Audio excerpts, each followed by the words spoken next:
Assalamualaikum warahmatullahi wabarakatuh.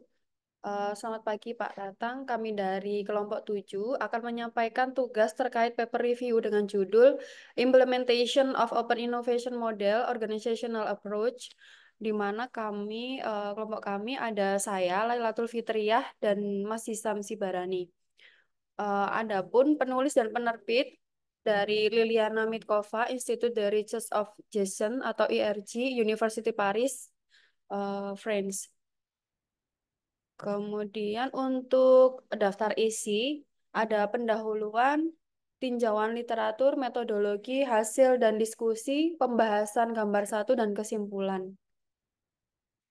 Baik, adapun untuk abstrak pada paper ini yaitu artikel yang diusulkan bertujuan untuk menunjukkan dukungan organisasi mana yang berkontribusi pada keberhasilan pemeliharaan model inovasi terbuka.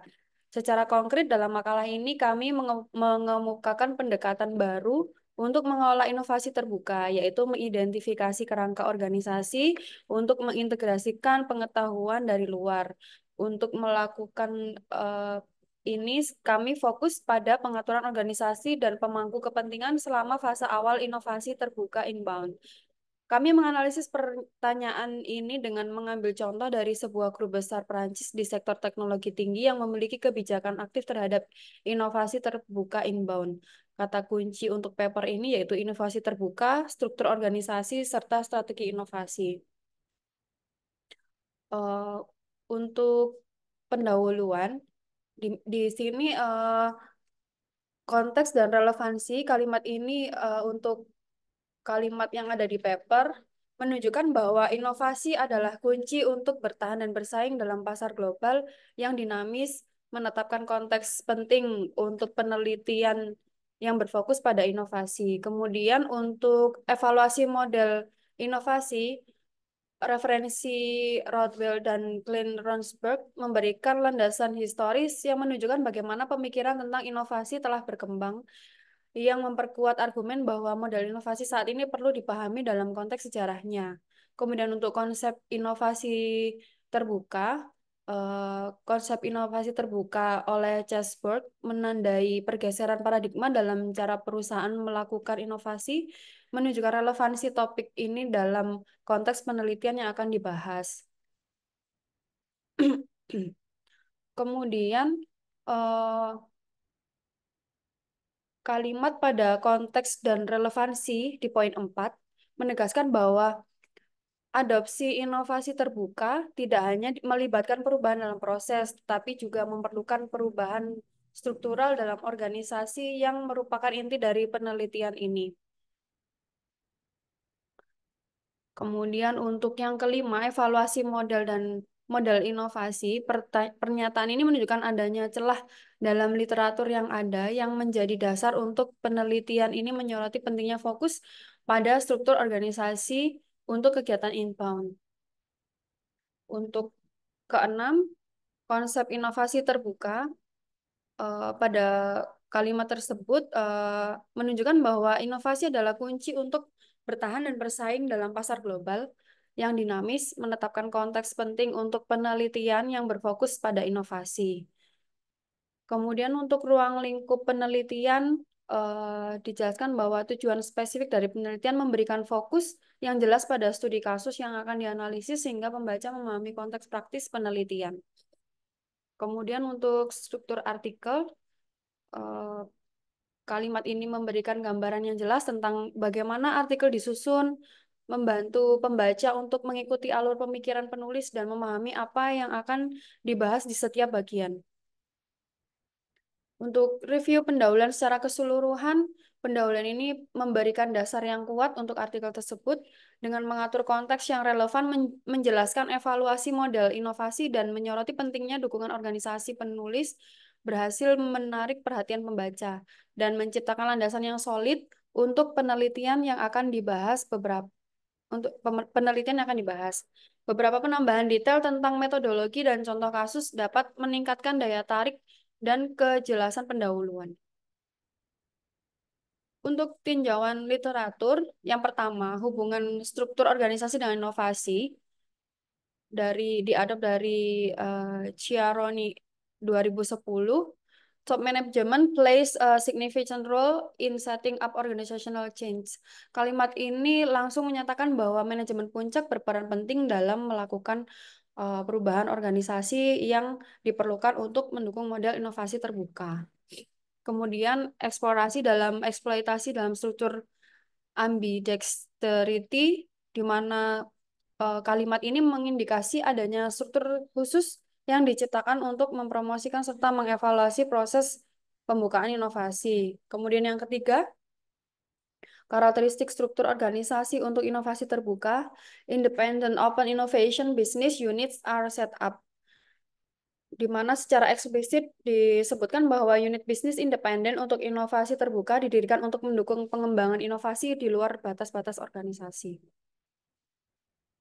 Kemudian tinjauan literatur yang keempat adalah modifikasi dukungan organisasi untuk inovasi terbuka.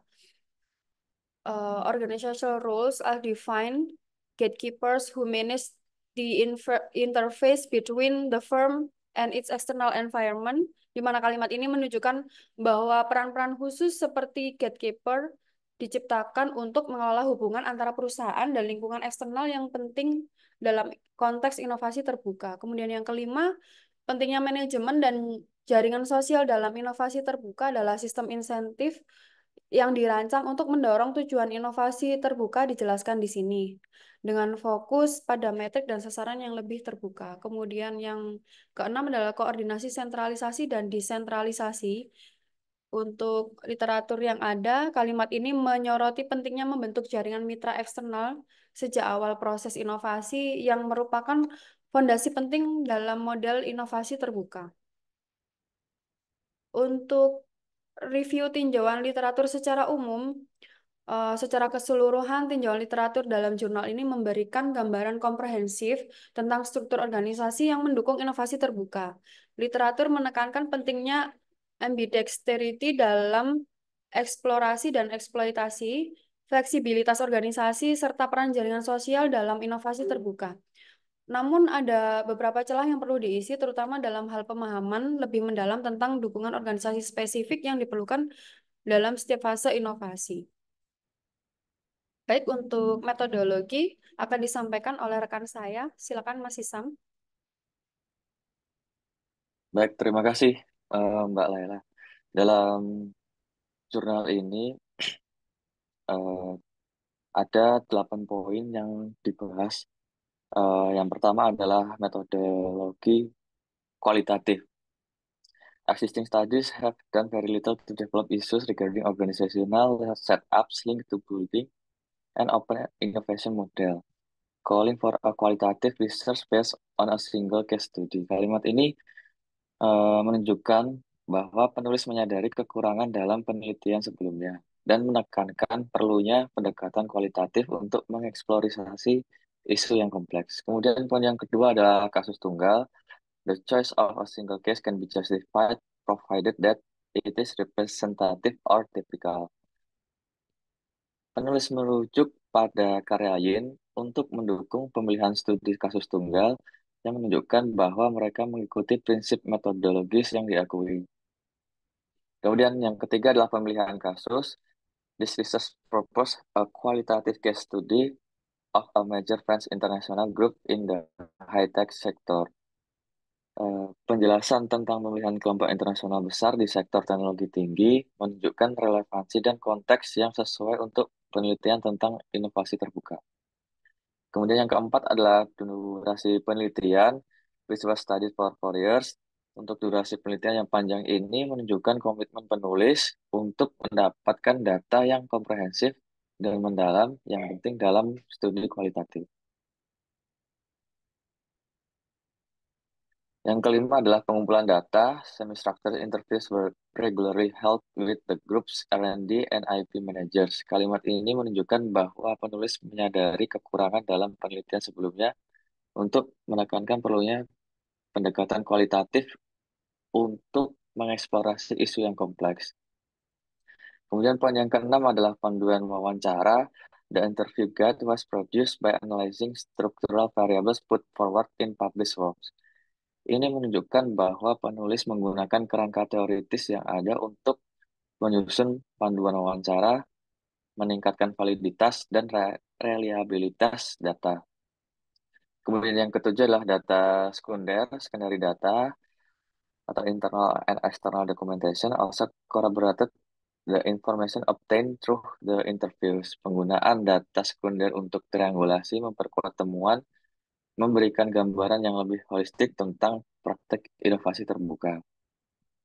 Kemudian yang kedelapan adalah analisis data. Eh, Meskipun tidak disebutkan secara eksplisit, penting bahwa analisis data dilakukan secara transparan untuk memastikan kesimpulan yang valid dan dapat diandalkan. Untuk review metodologi penelitian secara keseluruhan, metodologi yang digunakan dalam penelitian ini menunjukkan pendekatan yang tepat dan struktur untuk memahami isu-isu terkait model inovasi terbuka dalam konteks organisasi. Dengan menggabungkan wawancara semi terstruktur dan data sekunder, penulis mampu memperoleh wawasan yang mendalam dan isu komprehensif. Durasi penelitian yang panjang dan pemilihan kasus yang relevan semakin memperkuat validitas temuan. Namun, detail lebih lanjut tentang analisis data akan sangat membantu dalam menilai kekuatan metodologi secara keseluruhan. Kemudian untuk hasil dan diskusi, ada beberapa poin yang dibahas dalam jurnal ini. Yang pertama, organisasi dan kolaborasi. Open innovation requires collaboration across different organizations, including universities and industry partners. Eh, dalam kalimat ini menekankan pentingnya kolaborasi lintas luar organisasi untuk mencapai inovasi yang efektif. Yang kedua adalah sentralisasi dan koordinasi. Centralized decision making in innovation processes help maintain a clear strategic direction. Menunjukkan bahwa keputusan yang terpusat memberikan arah yang jelas dalam proses inovasi. Kemudian yang ketiga adalah manajemen formal dan informal. The combination of formal and informal management practice foster an environment conducive to innovation. Menggambarkan bagaimana kedua jenis manajemen berkontribusi pada kreativitas dan inovasi. Yang keempat adalah peran kekayaan intelektual. Intellectual property protection is crucial for encouraging and knowledge sharing in open innovation. Menekankan bahwa perlindungan IP mendorong kolaborasi dengan aman. Poin berikutnya adalah hubungan eksternal. Open innovation requires a collaboration across different organizations, including university and industry partners, menunjukkan bahwa pengelolaan hubungan yang baik adalah kunci dari keberhasilan kolaborasi. Yang keenam adalah evaluasi kemitraan. A clear evaluation process for open innovation partnership ensure alignment with organization strategy yang dalam kalimat ini menekankan pentingnya evaluasi untuk memastikan keselarasan tujuan. Kemudian tujuh, mitra eksternal, strong external partner networks provide significant advantages in the context of open innovation. Menunjukkan bahwa jaringan mitra yang kuat memperkuat kolaborasi dan akses sumber daya. Untuk keberhasilan implementasi model inovasi terbuka sangat bergantung pada berbagai faktor organisasi, mulai dari kolaborasi eksternal hingga pengelolaan hubungan. Dengan memahami dan mengelola elemen-elemen ini secara efektif, organisasi dapat menciptakan lingkungan yang mendukung inovasi berkelanjutan dan meningkatkan daya saing mereka di pasar. Dalam jurnal ini terdapat gambar juga yang menjelaskan uh, diagram gambar atau diagram yang merangkum fase dari awal proses inovasi terbuka yang merupakan fokus utama dari penelitian dalam jurnal. Dalam diagram atau gambar ini dijelaskan ada 6 fase. Fase yang pertama adalah choice of technology. Pada fase ini keputusan diambil mengenai teknologi yang akan dikembangkan. Ini melibatkan diskusi di antara lab director, manajer proyek penelitian, dan peneliti atau researchers. Fase yang kedua adalah decision of external collaboration. Setelah memilih teknologi, organisasi perlu memutuskan apakah berkolaborasi dengan pihak eksternal. Ini melibatkan manajer R&D dan lab director yang mengevaluasi potensi kolaborasi. Kemudian untuk fase berikutnya, fase 3, demonstration of technological projects. Di fase ini, proyek teknologi yang dipilih akan didemonstrasikan. Ini adalah titik penting di mana keputusan untuk melanjutkan kolaborasi diambil melalui main gate. Untuk fase 4, customer studies, setelah demonstrasi, fase ini melibatkan studi pelanggan untuk memahami kebutuhan dan umpan balik mereka terhadap teknologi yang dikembangkan. Kemudian yang kelima, fase demonstration of solution. Pada fase ini, solusi yang telah dikembangkan akan didemonstrasikan kepada pemangku kepentingan, termasuk pelanggan dan mitra kolaborasi. Kemudian yang fase keenam, fase terakhir adalah offer. Eh, Fase terakhir ini adalah penawaran solusi kepada pelanggan atau mitra. Ini mencakup langkah-langkah untuk mengkomersialkan inovasi yang telah dikembangkan.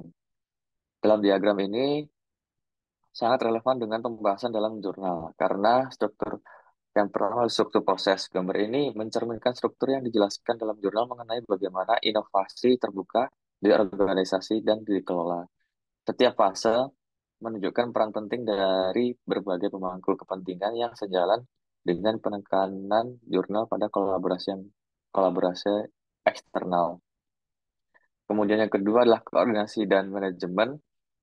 Diagram menyoroti bagaimana koordinasi antara berbagai pihak seperti lab director, manajer proyek, dan peneliti yang diperlukan dalam setiap fase untuk memastikan keberhasilan inovasi. Ini mendukung argumen dalam jurnal bahwa manajemen formal dan informal berperan penting dalam adopsi inovasi. Kemudian poin yang ketiga adalah transfer teknologi. Poin technological transfer towards development menyoroti pentingnya transfer teknologi dalam proses inovasi terbuka yang merupakan fokus utama dari diskusi dalam jurnal. Kemudian selanjutnya adalah kesimpulan. Ada 6 kesimpulan yang bisa diambil dari pembahasan di jurnal ini. Yang pertama adalah organization arrangement of open innovation. Kedua adalah interweaving organizational and skills-based issue. Yang ketiga adalah building organizational skills. Yang keempat adalah long-term functional and structure. Yang kelima adalah foundation for future research. Yang keenam adalah urgency of the reflection. Kesimpulan dalam jurnal ini menegaskan pentingnya pengaturan organisasi dan pengembangan keterampilan dalam mendukung model inovasi terbuka, serta menyoroti kebutuhan untuk penelitian lebih lanjut di bidang ini. Nah, demikian presentasi dari kelompok 7 kami yang eh, membahas tentang paper review tentang implementation of open innovation model organizational approach. Baik, terima kasih. Eh, Assalamualaikum warahmatullahi wabarakatuh.